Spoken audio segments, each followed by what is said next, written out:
Mal, I know Mal will never get on the spaces. He won't say anything publicly. I'm sure he said a lot of words to the people that he trusts and the people that he, is working with in private in the studio.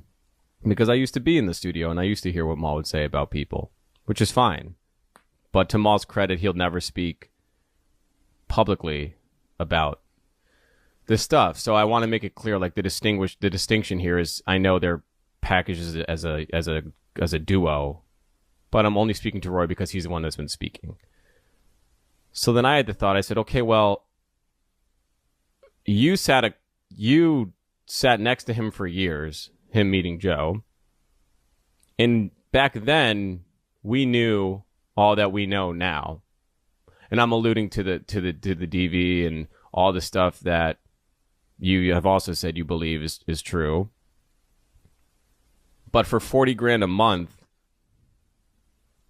that's kind of where it ended. Like, you were making that kind of money and the expectation wasn't the same.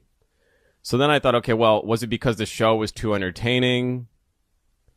Or was being number one an excuse for Joe's alleged abhorrent behavior? And it's tough because it looks like I'm being held to a different standard than you were. And I want to talk to everyone that's saying I jumped ship. I was accountable when I was with Rory&Mal. I was accountable for the people that I was working for. But I'm also true to my opinions. Me speaking with Joe isn't me turning my back on my former tweets or jabs over the years. I still stand on that stuff.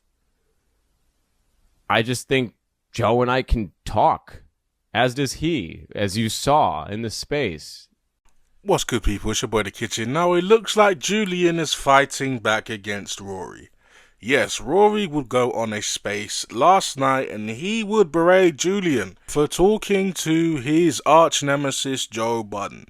Now Julian would make the argument that sure, he's had one conversation with Joe Budden. One conversation that was blown way out of proportion, that in fact made Julian look like a snake. Which is kind of crazy to me because he is the one that got fired. Julian was fired. He didn't walk out. He didn't just switch sides out of nowhere. He just had a conversation with Joe off of the heels of him being fired. Now let's think of this. You don't give him the send-off he deserves on a podcast.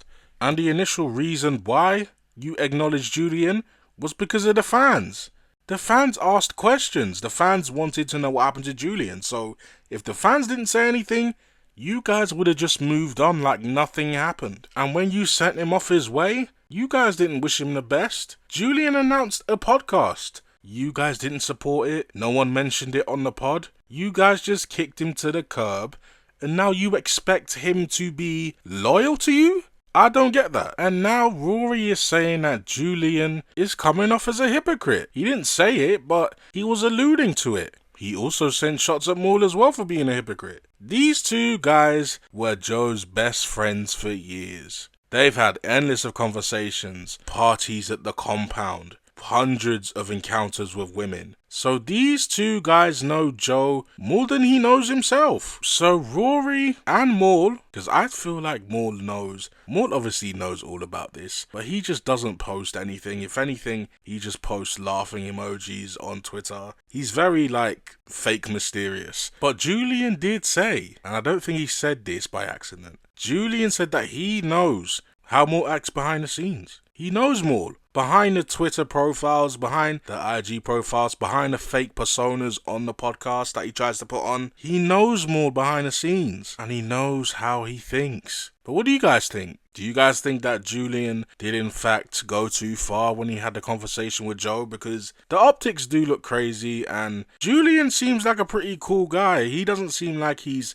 into mess or anything of that sort. But then again, he likes to poke fun at Joe when he was on the podcast. So it kind of just looks very hypocritical. So I feel Rory's side, but I feel Julian's side too. Rory is hypocritical as well because he spent years with Joe. But then if you remember when they fell out, Rory all of a sudden started to bring up Joe's case that he settled with Olivia Dope. Remember Olivia Dope? She was uncomfortable in the workplace. She was on See the Thing Is. Then she left out of nowhere because she claimed, well, she didn't claim.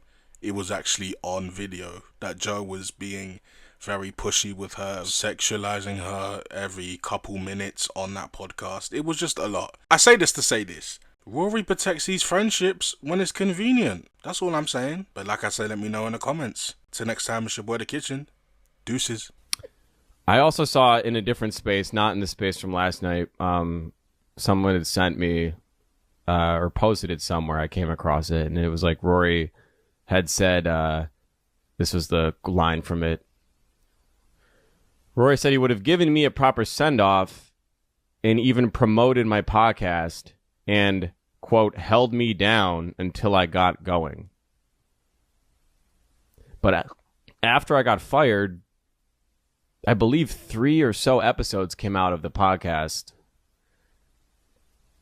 where, to this point, my podcast wasn't a thing. There was nothing to promote. I had that tweet, hey, it's been great. You guys will hear from me soon. That's all I had said at that point. But then I put out the video with the thank you to everybody, the community video.